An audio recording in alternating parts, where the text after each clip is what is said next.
What do you get when you threaten the president, the first lady, and the House Speaker? Huwag kang mag-alala, ma'am, sa security ko. Kasi may kinausap na ako na tao. Sinabi ko sa kanya, kapag pinatay ako, patayin mo si BBM, si Lisa Araneta, at si Martin Romales. No joke. No joke. Nagbilin na ako, ma'am. Pag namatay ako, sabi ko, huwag ka tumigil hanggang hindi mo mapatay sila. And then he said yes. In a fit of rage, kasi hindi mo nakuha yung gusto mo, and you feel like you're being backed in the corner dahil sa mga pinaggagawa mo rin to get what you want and to let off some steam. Putang ina ninyong lahat. Martin Romualdez, Lisa Marcos, Bongbong Marcos. The chair declares the sufficiency in substance of Sabala et al. Impeachment complaint. So ruled. The chair declares the Cabrera impeachment complaint sufficient in substance. So ruled.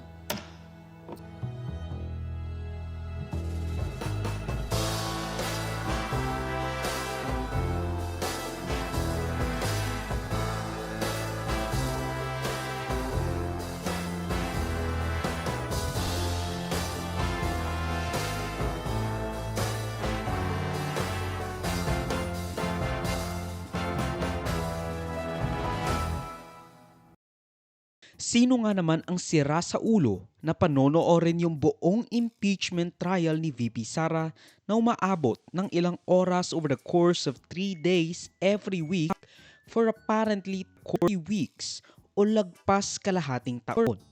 Which means there is an estimated 6 months of waiting para malaman yung quote-unquote accountability kuno. Ang malalaman na lang natin is mako-convict ba?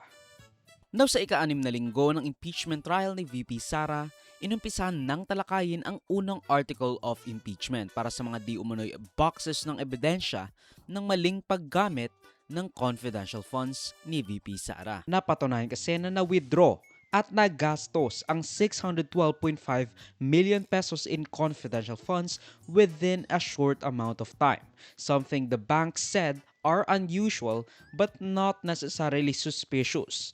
Ibig sabihin, hindi siya ganoon karegular na nangyayari, pero hindi naman ibig sabihin nun suspicious agad. Matapos ang 125 million pesos na cheque ng 4 na beses na winidraw ayon kay former Land Bank Manager Violeta Constantino. Normal po ba na ganito kalaki ang wini-withdraw ng isang government agency? Is this normal? Nakakita ka na ba nito ng other government agencies na ganito kalaki ang withdrawal? Wala po. Unusual po ito. Alam niyo po ba na ito ay for intelligence fund, yung wini-withdraw? Hindi po. Hindi niyo po alam na intel fund ito. Opo. Pero nagduda po kayo sa ganitong kalaking halaga. Is that correct? Sa personal opinion namin sa bangko, parang syempre po, saan kaya gagamitin po yung cash na to? So, pero hindi naman po namin tinanong na. Kasi may advice naman po siya. Ang medyo unusual nga lang daw is the fact na sa mga confidential funds, ayon kay former COA Intelligence and Confidential Funds Audit Office Auditor na si Roderick Wamil, first time niya lang raw naka-encounter na ang ginagamit lang ay ang acknowledgement receipts dahil walang maipakitang opisyal na resibo. So sa 2022, from December 21 to December 31, ilang sales invoice o kaya official receipt ang kasama dun sa mga liquidation report? Wala pong sinabit sa amin, Your Honor. Ni isa. Acknowledgement receipts lang po yung sinabit sa amin. 849 acknowledgement receipts, tama? Yes po, Your Honor. Hindi ko po siya masasabing in standard practice since ito po yung kauna-unahang beses na puro AR po yung sinamit sa amin. So first time sa iyong 10 years na puro AR lang at walang sales invoice at walang official receipt. Opo, at ganun po kadaming AR kaagad yung sinabit. At 125 million, no? Na walang sales invoice at walang official receipt. Yes po, Your Honor. Bale, basta nasabi lang na natanggap at naipambayad ang pera ng gobyerno, walang nakalagay kung ano pa. Basta nabayad lang kahit kanino.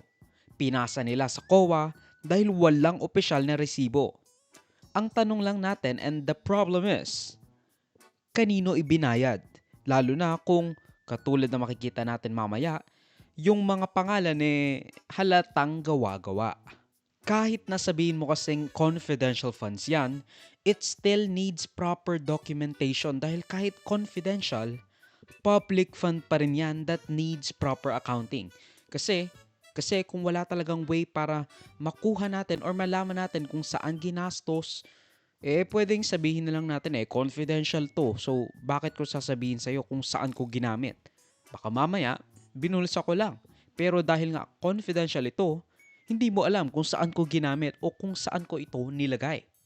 Tatandaan natin na confidential fund at intelligence fund ay still a public fund. Ibig sabihin, galing pa rin yan sa pera ng publiko. Galing pa rin yan sa pitaka ng publiko. Kaya dapat alam natin kung saan ito mapupunta or at the very least, yung ating mga audit officers. Ang tanong, sabi ng council, confidential funds yan. Bawal ang mag-reveal ng confidential information citing certain provision in the revised penal code, certain guidelines, which we haven't seen. Pag confidential funds ba, lahat ng information na hinihingi sa inyo, kagaya ng sang ginastos, yung milyon-milyon na yan sa medicine, bawal yan. Confidential yan. Pwede ba yun, Mr. Witness? Hindi po. Since ang confidential fund po ay public fund, so dapat po ay properly accounted po ito. And since ang involved po ay confidential fund, so it must follow the strict accounting and auditing guidelines po to prevent misuse. The utilization of such funds is generally confidential and classified by nature, which requires not only strong internal controls. Tama? Yes. Nakita ba natin sa mga dokumento na sinubmit ng Presidente, ng Vice President at ng Secretary of DepEd, nakita ba natin yung mga internal controls? Hindi po. Bakit?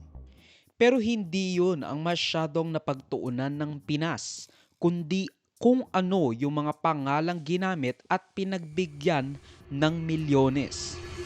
Kasi itong mga pumupuksa kay VP Sara, nakatanggap rin pala ng confidential funds, or at least, that's what the acknowledgement receipts will lead you to believe. Nandun kasi sina Jose Jocno Jr., Clarice Ontiveros, isama mo pa yung mga kaapelyido ng mga senador na sina Beth Revilla, Christine Applegate Estrada, at Denise Tanya Escudero.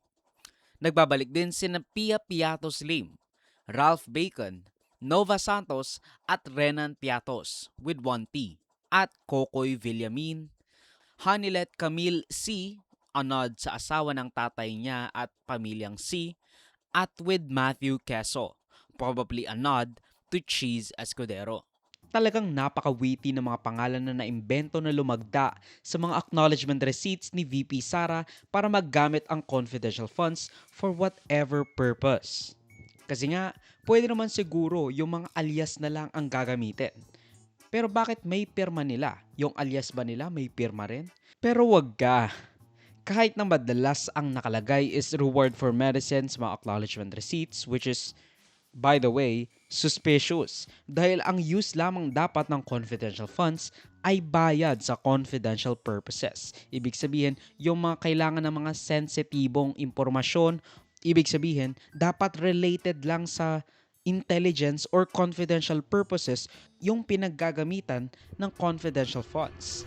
Yung audit po ng confidential fund ng fourth quarter of 2022 of the OBP disclosed that, una, yung kanilang physical and financial plan ay hindi compliant dun sa requirements ng Joint Circular 2015-01 dahil hindi po in-indicate ng OBP yung kanilang specific confidential activities na paggagabitan nila ng kanilang cash advance. So una, hindi compliant ang physical and financial plan.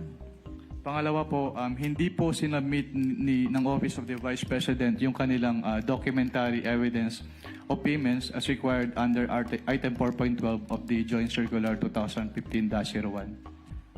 Based on this document po, some of the line items as presented po na confidential expenses ay hindi among the allowable expenses under Item 4.8 of the Joint Circular. At yung items po na yun, Ano-ano ang mga items na yon? yung letter E po, yung provision of medical and food aid for 40 million pesos at yung payment of incentives or traveling relative to confidential operations na 10 million pesos. The use of confidential fund needs to have a proper confidential purpose.